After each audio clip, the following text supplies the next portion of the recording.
طيب يا جماعه برازيليا من شركه كي واي سكوتر، عايز اقول لكم عملي جدا، بيفكرني بالفيسبا بتاعت زمان. طيب بلال هيخش معانا، هو بالعافيه بطلوع الروح، هندخله دلوقتي لان هو اللي واقف ورا الكاميرا. بس هديكم نبذه سريعه في حاجه واحده بس بامانه، عشان هو ايه حرامي هياخدها ويقول لي الاضاءه بتقلل لما بتزود بنزين. انتوا بقى متخيلين ان ده الاضاءه تاني ايه الاضاءه بتقلل؟ مش بتعلى، هي بتشتغل لما بتزود بنزين، مش بتعلى. حرامي. طب بصوا يا جدعان، طبعا انت لازم تدفع السناده هنا في البرازيليا، ما ينفعش تبقى نازل.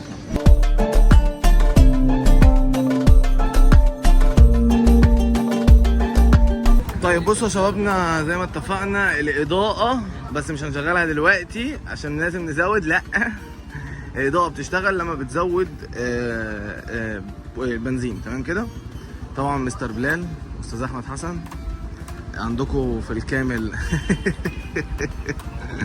عندكم في الكامل LED حاجه كلاسيك كده. ها مكتوب ايه هنا صح؟ سبيسيال. واو. طيب لو جينا بصينا هنا هنلاقي مكتوب هنا برازيليا. بصوا، من اكتر الاسكوترات الشياكه ام سعر حلو وفي نفس الوقت كواليتي وشركه جامده. شركه كي واي، طبعا شركه مين؟ ابو حاو السكرة. طيب ما تقول لنا كده مواصفات بقى السكوتر ده يا باشا.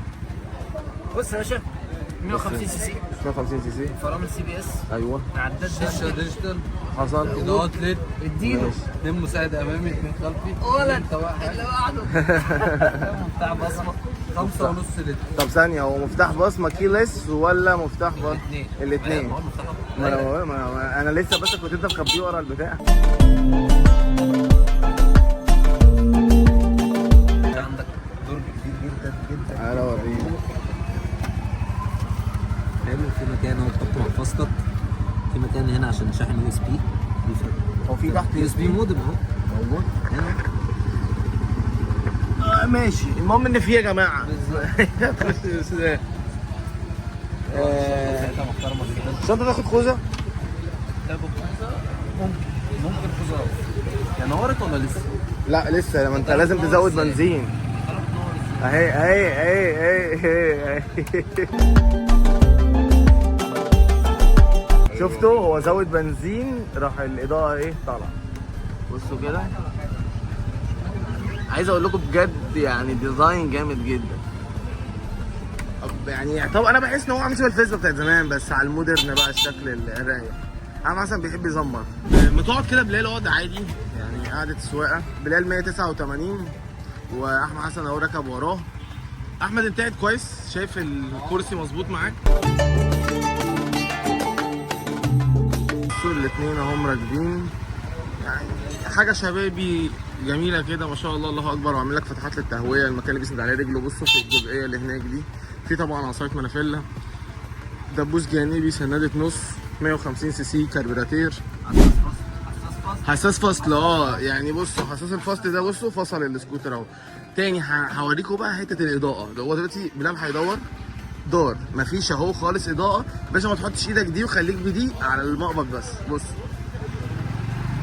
فهمتوا الفكره ماشيه ازاي؟ فده ايوه، تحس ان انت الصبح في الشتاء ايوه تفتح البايك عايز تدوره تسخنه عشان الساعه، ما تستخدمش من البطاريه، اللهم صل على النبي، ما تحملش على الكهرباء، تحس ولا بص بقى الكلام بقى. تعالى نركبك بنزين.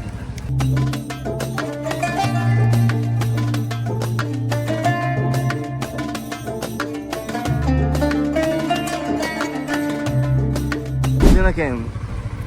120 70 70 والجنط ورا 12 صح؟ اكيد يعني. طبعا اهو الفرامل CBS ما شاء الله. انتوا عشان تفهموا برضو فكره CBS يا باشا ايه؟ ها؟ CBS ايوه، تمسك المقبض مثلا، تمسك الفرامل اللي ورا هتوزع معاك 70% ورا و30% قدام، والعكس صحيح في اللي قدام. تمام. عايز اقول لكم يعني فكره ان سكوتر يكون اقتصادي اعتمادي بالشكل اللي قدامكم ده، صغير 150 سي سي، يكون CBS، دي حاجه كويسه وعلى الفئه السعريه اللي انا هقولها لكم. تعال نبص في الشنطه. انا عايز اشوف الشنطه بقى.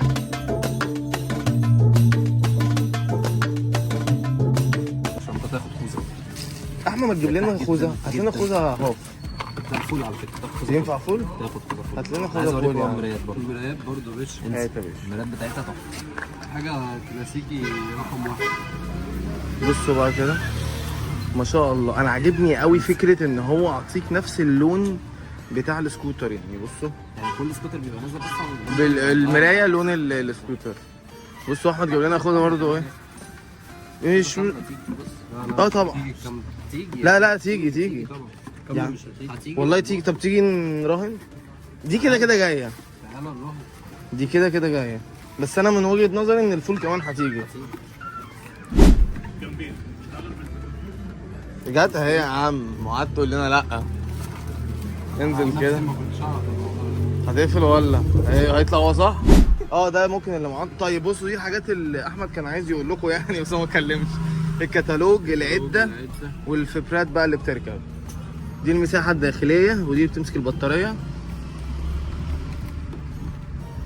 شد تعالى قدام كده.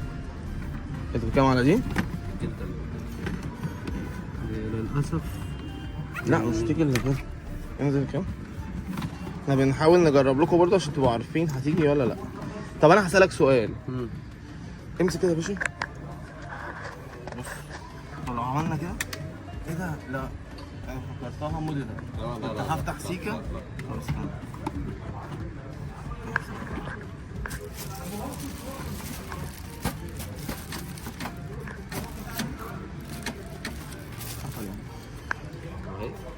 حلو. تعالوا بقى نشوف الخوذه اتخربشت ولا لا. الخوذه اتخربشت ولا لا؟ تفتح كويس جامد. اصل متعبين بتوع ايرايت دول. الخوذه ما اتخربشتش يعني. خوذه ما تخربشتش، دي حاجه كويسه جدا. اتفضل. الباتري طبعا هنا راكبه. انا شايل الفبره دي عشان كنت بركب البطاريه. مرايات، عندك العده، عندك الكتالوج. هنا كام لتر بنزين؟ 5.5. 5.5 على واحد على يا راجل. طب ده جامد ده. 3 لتر 100 كيلو يعني انا اقدر اطلع بيه القاهره في الماستر افول. طب ما هي كده، لان هو القاهره اصلا 200 كيلو.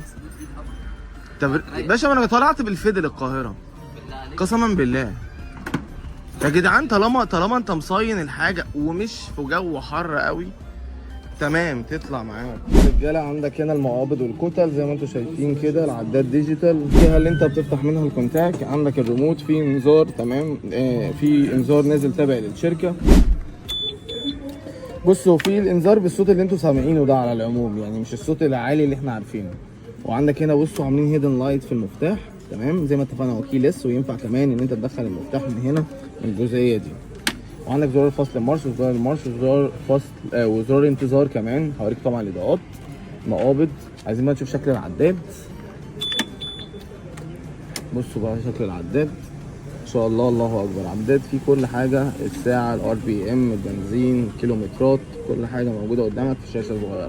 احنا طبعا بنتكلم على السعر بتاع السكوتر يعني. النهارده زمان يا شباب انا كنت جايب الفيدل ب 5200 5400 في الحدود دي. فالنهارده بقى ما فيش الكلام ده. النهارده اقل حاجه ب 50,000 جنيه وما بيكونش فيها اوبشنات كتيره. فالفكره في الفئه السعريه برضو بتحكمنا وبتحجمنا تمام. عندك بقى يا باشا هنا علاقه تمام. وعندك كمان تابلو سهل الفتح، والمكان اللي بتسند عليه رجلك. عايز اقول لكم جامد، عاملينه لميع كده مع اللون الاسود، مش المط العادي اللي احنا عارفينه. القعده بقى بتاعتك بصوا زي ما انتم شايفين طولي 175 زي ما انتم شايفين كده. مفيش بقى ان انت تفرد رجلك. فاحنا برضه تاني نرجع لقصه الفئه السعريه. البطاريه عندك في الجزئيه اللي في النص دي طبعا في تحديثات حصلت في الاسكوترات. بقى في بطاريات بتبقى تحت الشنطه او في الجزئيه اللي جوه دي. بحس ان هي افضل. بس تاني نرجع نقول السعر. عندك هنا في الجنب ده شكل كده المحرك مكتوب عليه كي واي زي ما اتفقنا. الفرامل السي بي اس امامي وخلفي. عندك هنا مكتوب فيرزيليا كده بالشكل اللي انتم شايفينه ده.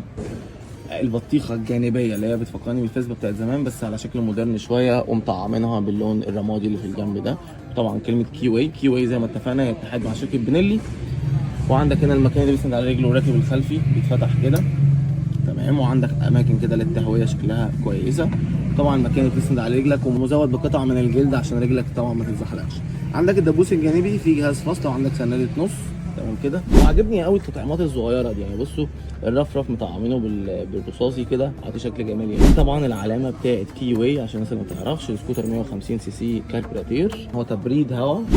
عندك الكرسي تبطينه كويس، اللون بتاعه حلو قوي ماتشنج مع اللون بتاع السكوتر، فاصل كده بشكل كويس. وعندك مكان هنا ينفع تركب فيه بوكس. الشكل الخلفي بقى تعالوا نشوفوه.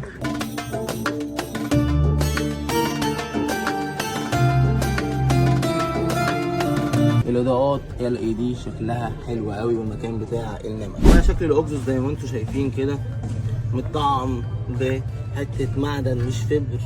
عايز اقول لكم شكلها حلو قوي قوي ما شاء الله، وريفلكشنات كده زي ما انتم شايفين. زي ما انتم شايفين مفيش اي اضاءات. لو انا جيت بقى زودت، شفتوا الكلام؟ فهمت الفكره؟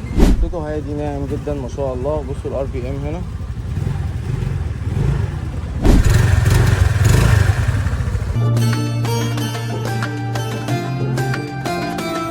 بالنسبه للمفتاح زي ما انتم شايفين، نسخه ريموت ونسخه عاديه تمام. ايه بقى علامه كي واي رايت جايب لك عرض جامد قوي قوي، ومعانا بلال هنا هيقول لنا النهارده معرض اي رايد البرزيلي عليها عرض عامله 60,000. ومش بس كده احنا معانا كمان عرض كرتونه زيت ريبسون كامله على السكوتر. معرض اي رايد مستنيكم طبعا، هو التصوير الفيديو. سلام.